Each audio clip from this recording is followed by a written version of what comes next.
Listening Beneath the Words, a conversation through the Six Stages framework lens. Today, I want to share a short conversation and invite you to listen in a slightly different way. Not to agree or disagree, but to notice what might be happening beneath the words. In many conversations about difference, identity, and inclusion, we often react to what is being said.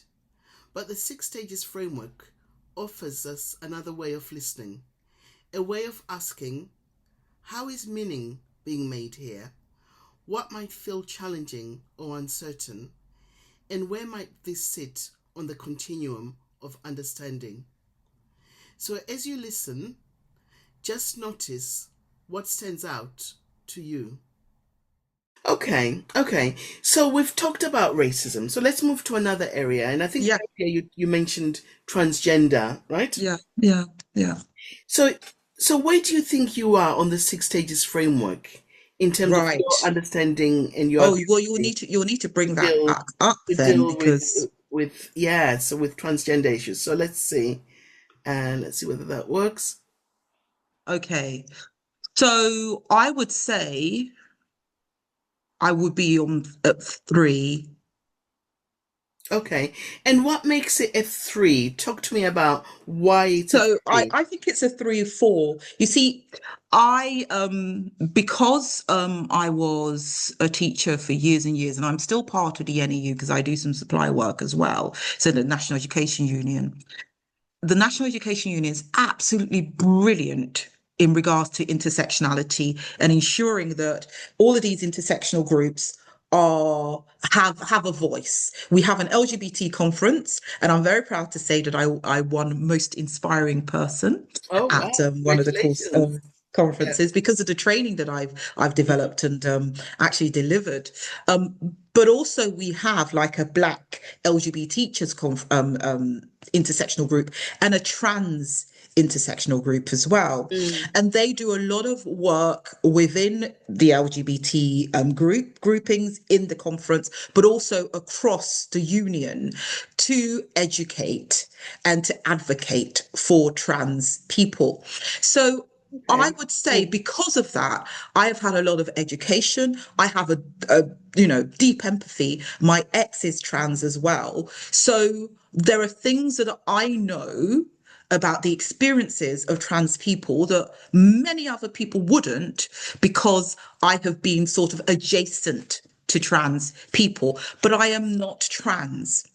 And And a and lot of the time, because there are so many other things, especially because I work in the EDI space, there are so many other things that I am dealing with and I'm talking about and I'm speaking on and whatever. And also because I have so much respect for trans people and their experience, a lot of the time I would admit that I don't go too deeply into it because I feel like bless you. it would be better that somebody who is trans is speaking Okay. So let me on just pause, that. let me just pause you there for a minute because it reminds me of a conversation I had with a school recently where I'd been a parent had asked me to get involved in supporting her son who was Hmm. experiencing bullying, which she felt was racist bullying within the school. And when I met with the inclusion lead, she spent ages at the beginning talking just about what the school had, when I asked her, what work, where they were on the stages and what work they'd done in terms of understanding and dealing with racism. One of Hmm. the things she talked about, the different kind of awards and, the different training they'd done and so forth. But I found myself thinking, okay, it's all very well having, you know, reeling off those different types of things, but what are you actually doing within the school, right? And and I suppose for me there was something about knowing the experiences of this young boy within the same school and yet hearing from this inclusion lead that actually we've got X award and we've done this and we've got diversity and equity in schools awards and Yeah, whatever. yeah, All of yeah, that becomes yeah. meaningless, right? When you've got Yes. one, even just with one pupil going through difficulties. So what I try and do with the six stages framework is really kind of dig deep, right? So what I wanted to do is to get an understanding of, if I was to spend a day with you, Yeah. what would I see you doing in relation to transgender issues that would Yeah. tell me that actually, you've got that kind of that active learning, Mhm. and understanding of bias. Yeah. So what I would be doing is um we have lots of WhatsApp groups with the NEU.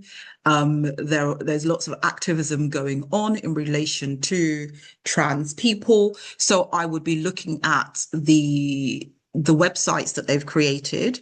We'll be speaking to trans people to get an idea of how the decisions that have been made recently, in regards to guidance, Mm-hmm.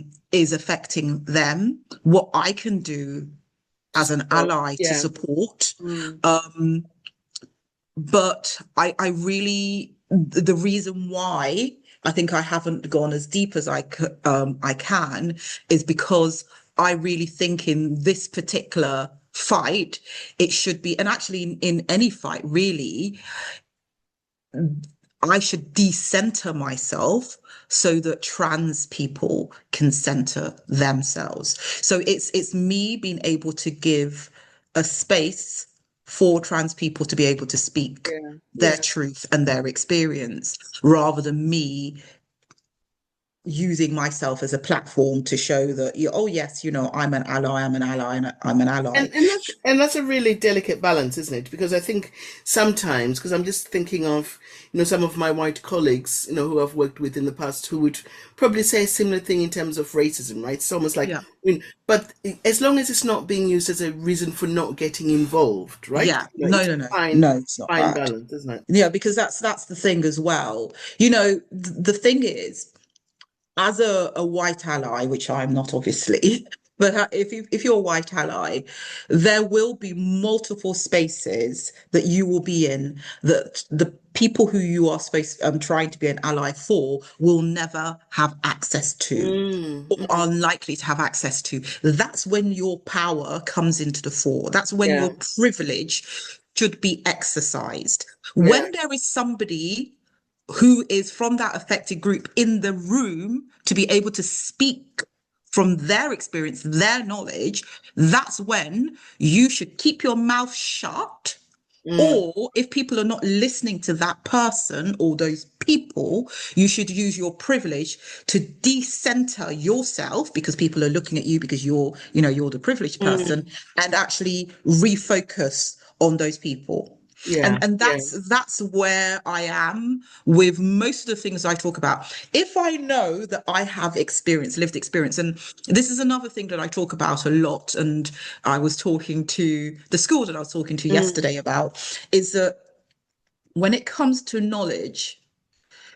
the westernized version of knowledge is somebody who has done a lot of training on something, who's gone to university and has a degree on something, somebody who's written a book about something. mm, And if you're not any of those things, you don't actually have knowledge. But yeah, lived yeah. experience is knowledge. Absolutely. Yeah, I yeah. have I have spent 46 years as me. I am an expert. I'm an expert in being black. I'm an expert in being a woman. I'm an expert in being gay. Do not come and tell me because you've written a Mm. book or you've done a degree that you are an expert You're more more than of an me. expert. Yeah, absolutely. Yeah, Absolutely. you're still an expert, but I am Mm. also an expert. Respect my expertise in my lived experience. So yeah, so I think, you can see then, when we're exploring this, that your experiences through the lenses of the six stages framework, that, you can pretty much kind of go through the different areas, whether it's you're talking about racism, transgender, or gender issues or whatever, and we kind of come up with what's called kind of inclusion profiles. So if we had more time, we'd go through every area, and I would explore with you where you are in your journey, right?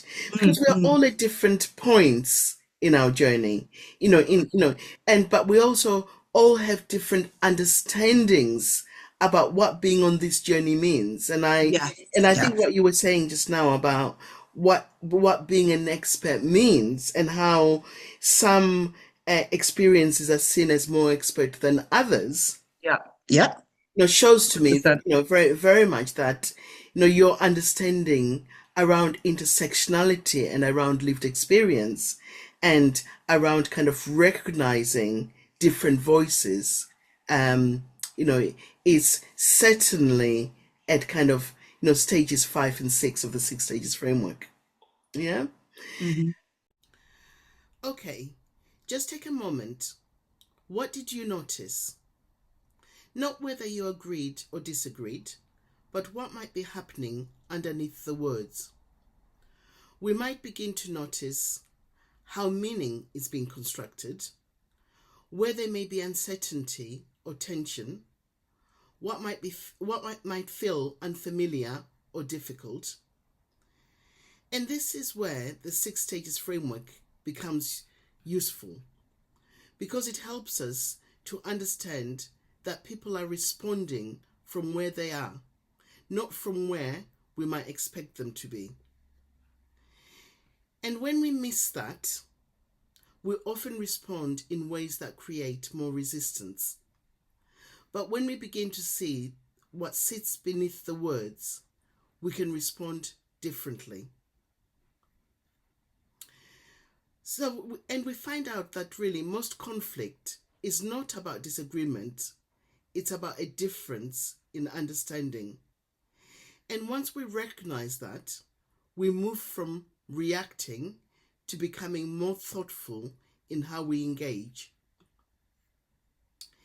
If this way of thinking resonates, this is something I explore further through the 6 stages framework in my live sessions, where we move beyond understanding and begin to practice what to say and how to respond in real moments.